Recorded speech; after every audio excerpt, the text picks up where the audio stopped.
Selamat datang di Beetle Channel, semoga kita bahagia. Jangan lupa subscribe, like, komen dan share agar channel ini semakin berkembang. Terima kasih. Novel Kemenangan Dalam Hidup, Bab 2144-2145. Ketika Henry dan Celine mendengar itu, mata mereka berbinar, dan mereka menatap Jasper dengan penuh semangat. Jasper, apakah kamu punya rencana? Ya, Jasper, bisakah kamu memberitahuku apa itu? Jasper merenung sejenak, lalu tersenyum. Aku tiba-tiba punya ide. Apa itu? Katakan sekarang, Jasper. Henry, Celine, dan yang lainnya tidak sabar menunggu jawabannya. Krisis subprime mortgage ini tidak hanya mempengaruhi pasar domestik Amerika Serikat tetapi juga ekonomi global. Tera dan Eropa sangat terpengaruh, terutama Eropa, di mana pertumbuhan ekonomi mereka juga melemah. Dan ini adalah kesempatan sekali dalam satu abad bagi kita di Summerland, bukan? Setelah mendengar ini, mata Celine langsung berbinar. Dia berkata, saya mengerti apa yang Anda maksud. Apakah Anda ingin mengambil kesempatan ini untuk mempromosikan perusahaan milik negara di seluruh dunia dan melawan Amerika Serikat untuk pasar Eropa? Jasper memberikan senyum yang tidak bisa dipahami dan mengangguk. Henry dan Celine sama-sama memujinya dengan kekaguman. Ini benar-benar pintar. Pada akhirnya, Jasper berkata lagi, tapi aku harus kembali ke Swallow Capital terlebih dahulu untuk melihat para petinggi sebelum aku bisa menyimpulkan apa yang harus kulakukan selanjutnya. Lagi pula, dia hanya seorang pengusaha. Dia harus bekerja sama dengan petinggi di acara sebesar itu, dan dia tidak bisa memutuskan sendiri. Saat perjamuan memasuki klimaksnya, anak-anak dari keluarga kaya di Harbor City semuanya sudah bertemu dengan Tuan Tua Lau. Pada saat ini, Zachary keluar dan melihat Jasper dan orang-orang muda lainnya duduk-duduk. Jadi, dia datang untuk menyambut mereka dengan senyum di wajahnya. Jasper, kenapa kamu tidak masuk menemui Tuan Tua itu? Jasper memandang Zachary dan berkata sambil menyeringai, orang-orang kaya itu cukup untuk membentuk lingkaran yang tak tertembus di sekitar Tuan Tua. Bagaimana saya bisa masuk? Jadi, saya memutuskan untuk tinggal di sini untuk makan dan berbicara dengan Henry dan Nona Maynard. Jasper, jangan katakan itu. Jika Anda mengatakan itu akan membuatnya tampak seperti kami bukan tuan rumah yang baik. Tidak ada seorang pun di sekitar monster tua itu sekarang, dan dia memintaku untuk keluar mencarimu. Jadi, kenapa kamu tidak ikut denganku sekarang? Zachary menyarankan. Jasper mengangguk. Baiklah, tidak apa-apa. Setelah dia mengatakan itu, dia menatap Celine. Nona Maynard, bisakah kita masuk? Secara kebetulan, Anna mendengar pernyataan itu. Namun, dia sedang menjamu para tamu, jadi dia tidak bisa pergi. Namun, matanya terfokus pada punggung Jasper dan Celine, terlihat sangat dalam, ****.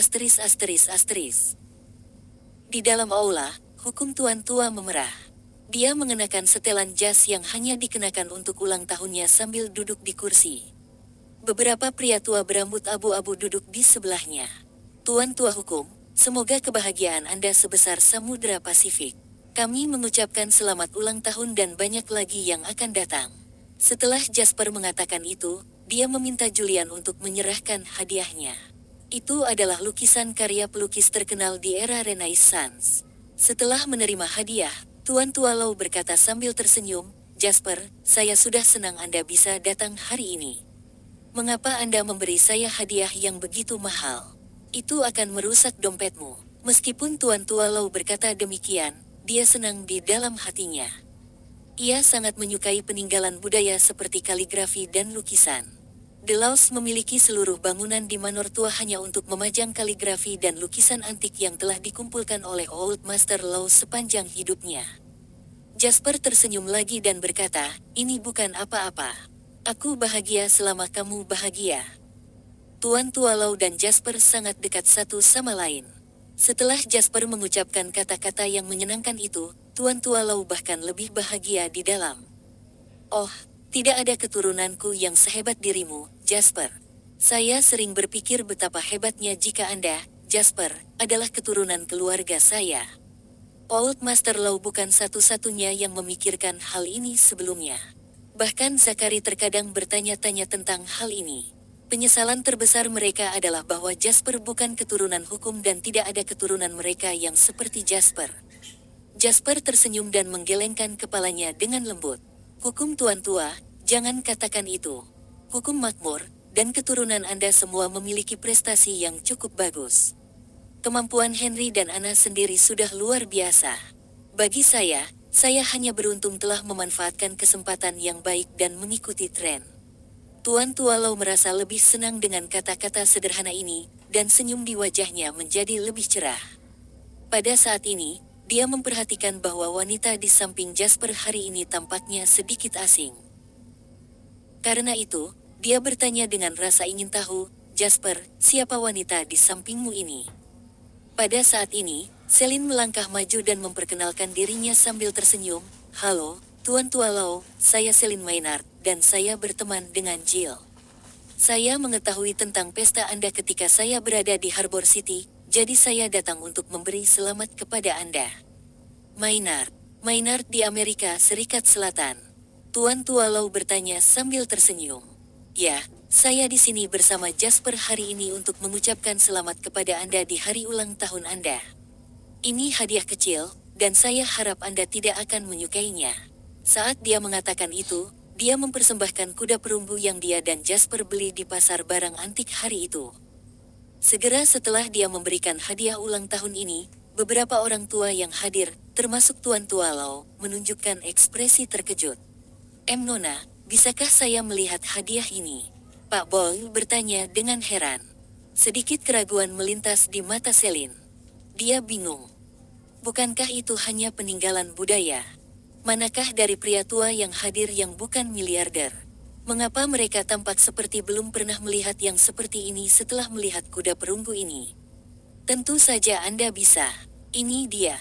Setelah Celine mengatakan itu, dia menyerahkan kuda perunggu itu kepada Pak Boyle.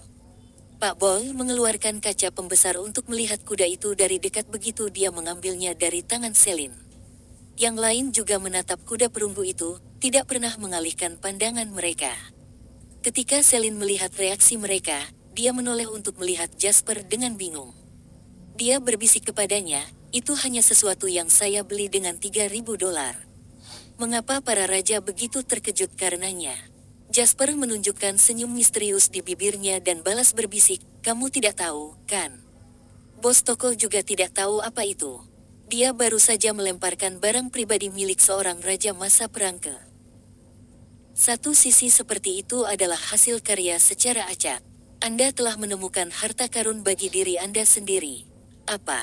Rahang Celine jatuh. Pada saat itu, dia mulai menyesali ini. "Jika saya tahu kuda perunggu itu berharga, saya tidak akan memberikannya kepada Tuan Tua Lau. Namun, saya sudah memberikannya kepadanya, jadi saya tidak bisa memintanya kembali." Itu akan membuatku terlihat pelit. Ketika Celine melihat kuda perunggu itu lagi, ada ekspresi sedih di wajahnya. Setelah beberapa lama, Pak Boyle meletakkan kaca pembesarnya dan bertanya kepada Celine dengan ekspresi terkejut, "Nona Maynard, bolehkah saya tahu dari mana Anda mendapatkan harta ini? Jika saya tidak salah, ini seharusnya sesuatu dari 3.000 tahun yang lalu. Ini benar-benar tak ternilai harganya."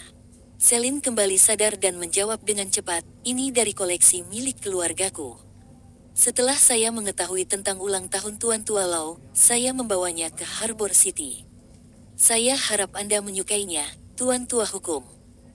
Tuan Tua Lau tertawa bahkan dengan hati-hati setelah dia mendengar itu. "Terima kasih telah menghabiskan begitu banyak uang untukku. Mulai sekarang, Laos akan menjadi teman Maynard. Lain kali, aku akan meminta Henry dan Anna untuk mengunjungi ayahmu agar hadiahmu tidak sia-sia."